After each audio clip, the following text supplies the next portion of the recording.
Have I said enough? And I think Feliz will also be thankful for all the really good consejo I gave you in the office at times, right? All the good advice.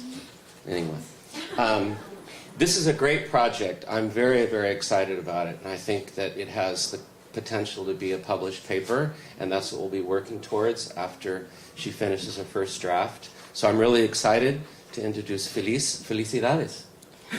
Like she's never heard that before.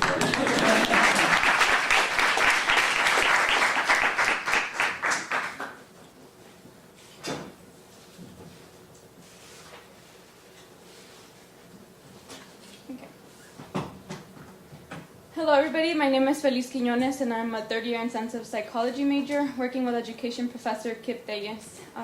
So my research was on educators' perceptions of and responses to Latino gang-affiliated youth. And first of all, I just want to say that I'm really thankful for having the opportunity to stand up here and present to you guys.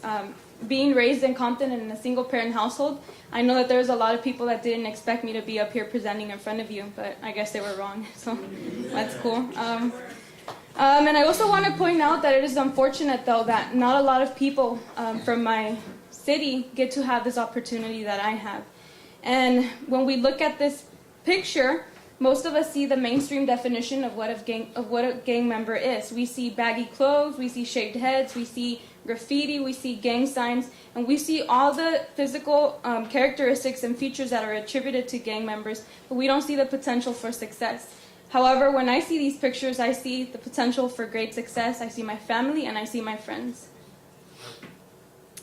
With that said, I want to start with some brief demographics of gang membership. As of 2009, the estimate for gang members in the United States was 1 million gang members. And that's a very controversial issue because there's no absolute definition for what a gang member actually is. But as of 2006, 36.5% of those gang members were juveniles under the age of 18, and 49.5% of those were of Latino descent. So while I'm not going to be looking at specifically gang members, I'm going to be, but I'm going to be looking at them within the education setting rather than like on the streets or something else. So I'm going to be looking at these three specific questions. 1, what are educators' perceptions of Latino students who are gang affiliated? 2, what can teachers do to encourage academic success among gang-affiliated students? And 3, what could schools do to keep youth out of gangs altogether? So the National Youth Gang Center provided some statistics indicating that there's been an increase in gang activity over the years. 45% of the students reported gang activity within their public high schools. And aside from that, the Latino dropout rate has also remained at 30% for the past 3 decades, indicating that there's something going wrong in the schools. And so this number is actually higher for gang members, as shown by one of Vigil's study where he interviewed former gang members, and 90% of those gang members had actually dropped out between the 7th and 10th grades. Not only are they dropping out, but we also see this underachievement of Latino students within schools. When they take mathematics tests, they usually tend to perform a standard deviation lower than their white counterparts. And why is it important to look at this specific student population? Well, in the year 2050, it is estimated that around 57% of students will be students of color, and that includes Latino students. So it's important for us to learn how to retain students who are going to be the majority in schools. Previous literature shows that the schools are using an ignore approach, where rather than motivating and encouraging the students, the schools are actually waiting for these students to drop out and move to continuation high schools. However, there's other research that shows that when students have a healthy adolescent-teacher relationship, they tend to stay in school and also engage in less criminal activity. Some of the effective school characteristics that one of Brown and Medway's studies showed was that when there's high student expectations and an engaging instruction, as well as multicultural education and like intertwined within the curriculum, improves students' academic performance. So these are just some of the things that we could be doing in schools to retain our students. Previous literature also shows that effective tactile kinesthetic resources like involving students in plays and skits helps them perform academically better. So there's some students that have different ways of learning, and for them just to sit for hours and listening to the teacher doesn't work for everybody. So providing them with a variety of different ways of learning helps students. Latson Billings' work and Berta Avila also suggests that providing students with a culturally relevant pedagogy improves their academic performance. When you bring something that's relevant and meaningful to these students' lives, it doesn't only meet their social needs, but it meets their social needs in a way that makes them perform better academically. So my present study will explore educators' perceptions of students who are gang affiliated or on the peripherals of gangs, as well as investigate what educators can do to encourage academic success for these students. In the winter, I created an interview protocol which was adapted from Latson Billings' work, and it was asking questions regarding educators' perceptions of gang-affiliated students, their expectations of these students, and the teaching strategies that they employ in the classroom. This spring, I conducted 30 to 60-minute semi-structured interviews with 5 educators. I took notes and audio-recorded the interviews and then conducted targeted transcriptions. My participants were 5 educators from 2 local school districts. I was working with a convenient sample, meaning that the educators I was working with had at least some experience working with gang-affiliated students. So I interviewed 3 teachers from a continuation high school, 1 teacher from a community day school, and 1 counselor from a comprehensive high school. And they were of varied teaching experience from 5 to 20 years and of various teaching subjects. So my primary findings showed that overall, the educators that I interviewed had positive perceptions of these students. And again, that might be because the educators that I was interviewing had at least some experience working with gang-affiliated students. So if we had taken new teachers who might not have, a lot of experience working with students who are gang-affiliated, then the results would have shifted in a different direction. And 2, educators suggested that making the curriculum more relevant and meaningful to these students' lives increases their academic performance. And finally, 3, while schools cannot prevent students from joining gangs, they can serve as a distraction.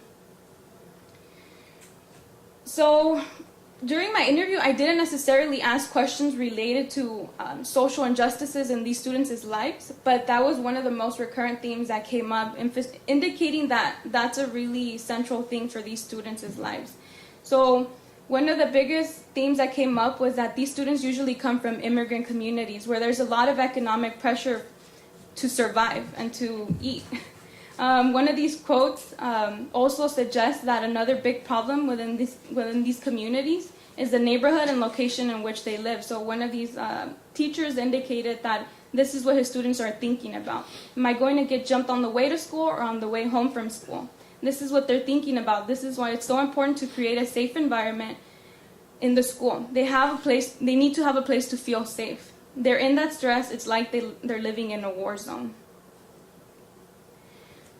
Aside from that, there's also a lot of contact with law enforcement, and this sometimes has to do with the way they look. Maybe that attracts the attention from law enforcement, and they also tend to be incarcerated or locked up in the juvenile halls at a very early age. One of the teachers that I interviewed actually brought me prison mail from two of her former students, and I think by the time he was 10, he was already in a juvenile hall, and by the time he was 16, he had already been incarcerated for at least 6 years. So it's interesting to note that our priorities right now are not on trying to solve the problem by educating our students, but by incarcerating them. And so this quote just shows that you want to throw these kids away, or do you want to help them? What do you want to do? Because right now we're just throwing them away. That's all. It's just horrendous to me. We also see that there's a lack of resources and programs in the schools, and that overall the education system is failing in a systematic way. It's not that these students are individually failing, it's that the system as a whole is failing. And so I have a couple of quotes that show that. The first one is, that's really the whole thing, is just completely reordering our priorities. If you want to have successful students, you change the system to produce them. The system is designed to produce the results it gets.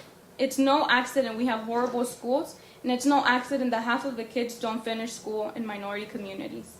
And then the other quote was, middle-class students have the cultural capital and the expectation that college will be a rite of passage for them.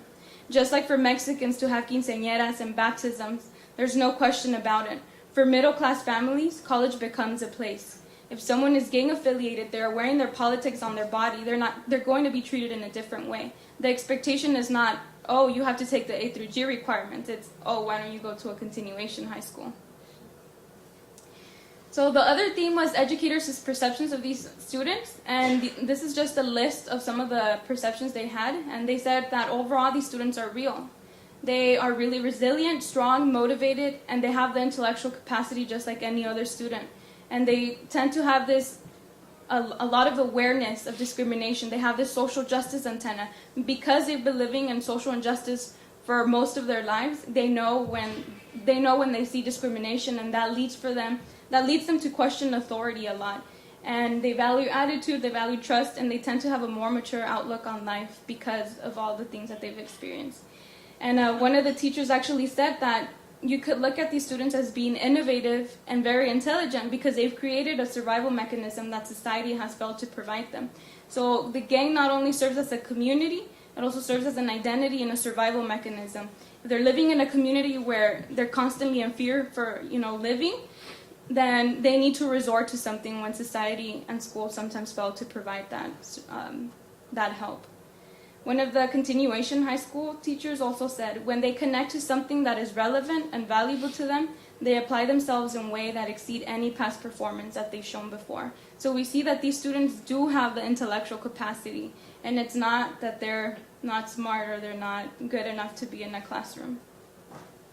Some of the teaching strategies that the teacher suggested would help was providing them with a differentiated instruction, meaning that providing them with different options or alternatives in the classroom so that you're not only focusing on one specific skill that only fits one student, but that you're varying different skills and that all students could feel inclusive in the classroom.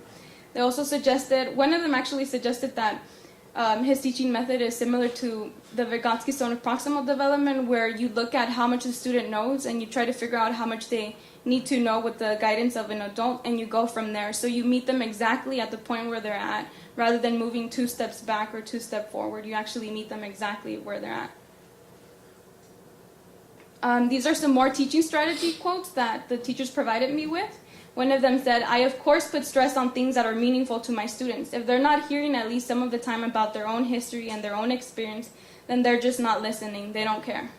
Another one said, we took them to the Golden Gate Bridge and we talked to them about being able to reach the stars. You can either be across the bay and there for life, or you can be out here sitting at the Golden Gate Bridge and appreciating everything life can give you. And so this was another point that one of the counselors actually suggested, that they need to see real life situations and they need to see role models in their lives. So this counselor actually took his students to a jail, and they talked to an inmate who had been a former high school student where they were going. And just having that role model, or having that person to give them advice was really helpful to these students. So seeing real life situations helps gang-affiliated students. Some of the recommendations that these teachers gave were, if we were able to provide students with a supportive environment, a community, if we were able to provide all the things that their society doesn't provide, then maybe we would be able to retain most or a bigger amount of them in schools. They also suggested that giving them the attention, the motivation, and the encouragement that all students should receive in public schools would be of great success. Also providing them with small classroom, and overall they all stated that the education system as a whole has to change. So I'll leave you with this quote.